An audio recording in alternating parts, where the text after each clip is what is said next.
दिवसीय बैंक हड़ताल का असर बैंकों पर दिखा। हड़ताल के दूसरे दिन राजधानी रांची के लगभग सभी एटीएम में पैसे खत्म हो गए। एसबीआई को छोड़कर सभी बैंक के एटीएम बंद पड़े हैं और लगातार निजीकरण का विरोध किया जा रहा है। राजेश हमारे साथ लाइव जुड़े हुए हैं। राजेश, 2 दिनों से हड़ताल लगातार चल रहा है, निजीकरण का विरोध किया जा रहा है, साथ ही और भी कई मांगे हैं। असर इसका कितना पड़ा है और क्या कहाँ मौजूद है आप?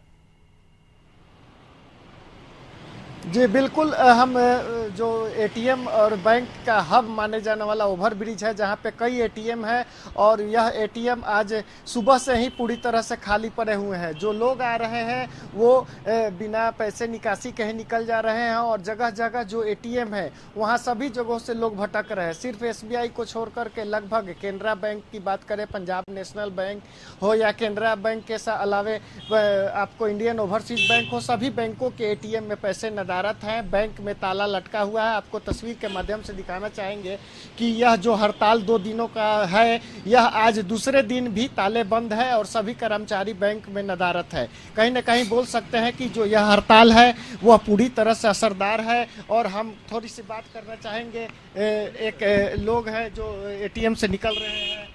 पैसा आपने 2 दिनों का हड़ताल है तो कहीं ना कहीं दिक्कत हो रहा होगा, कितना परेशानी हो रही है? दिक्कत तो ऐसे नहीं, पैसा तो है, ऐसे है पैसा और जगह जगह पर कहीं कहीं है परेशानी। ऐसे तो 2 दिन का बैंक हड़ताल था, मार्च महीना है। क्या करिएगा, अब हड़ताल किया हुआ है तो जा रहे हैं।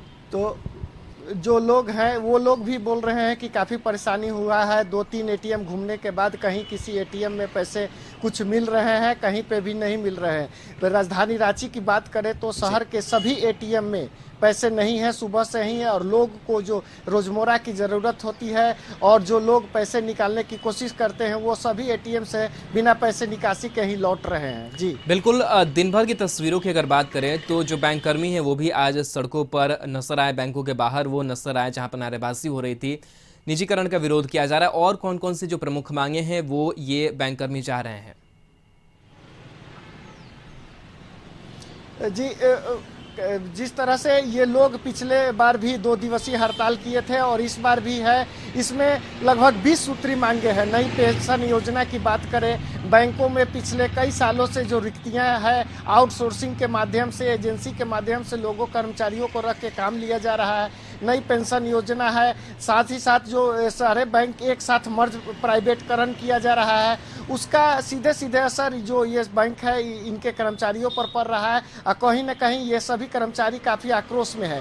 इन लोगों का मानना है कि जिस तरह से केंद्र सरकार के द्वारा यह नीति अपनाई जा रही है बैंक के खिलाफ में, यह कहीं ना कहीं अन्याय है और केंद्र सरकार हम लोगों के साथ अन्याय कर रही है, जिसका हम लोग विरोध कर रहे हैं। और यह इन लोगों ने अपने आंदोलन के माध्यम से यह भी चेतावनी दिया कि आज आंदोलन समाप्त होने के बाद जो बैठक होगी उसमें एक बहुत लंबी लड़ाई, लंबे स्तर की लड़ाई लड़ने की जरूरत है और अनिश्चितकालीन हम लोग हड़ताल पर भी जा सकते हैं। जी आज जो है वो हड़ताल जो है वो खत्म हो जाएगी।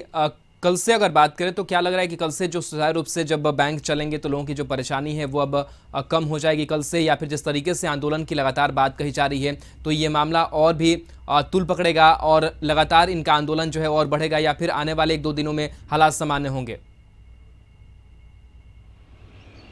जी बिल्कुल, बात करें तो शुक्रवार के दिन बैंक खुली थी, शनिवार रविवार बैंक का अपना छुट्टी होता है और सोमवार मंगलवार यानी 4 दिनों में जो लोगों को परेशानी झेलनी पड़ी है, तो स्वाभाविक रूप से जब कल बैंक खुलेगा और मार्च महीने का अंतिम 30 और 31 मार्च जो होता है वो क्लोजिंग डेट होता है, कहीं ना कहीं बैंक के कर्मचारियों पर भी यह भारी पड़ने वाली है। और जो लोग पिछले 4 दिनों से पैसे की निकासी नहीं किए हैं, चेक का जमा नहीं किए हैं या अदर बैंक की जो प्रिंट होता है, उस तरह की कई समस्याएं हैं, तो स्वाभाविक तौर पे सभी बैंकों में कल भीड़ होगी। और जिस तरह से कर्मचारियों का यह मांग है, यह कहीं ना कहीं सरकार पे दबाव बनाने का काम कर रही है। हो सकता है कि कल से 2-3 दिनों तक लगातार सभी बैंकों में भीड़ देखने को मिलेगा। चलिए, बहुत बहुत शुक्रिया राजेश, तमाम जानकारी, तमाम तस्वीरों के लिए। बढ़ेंगे आगे।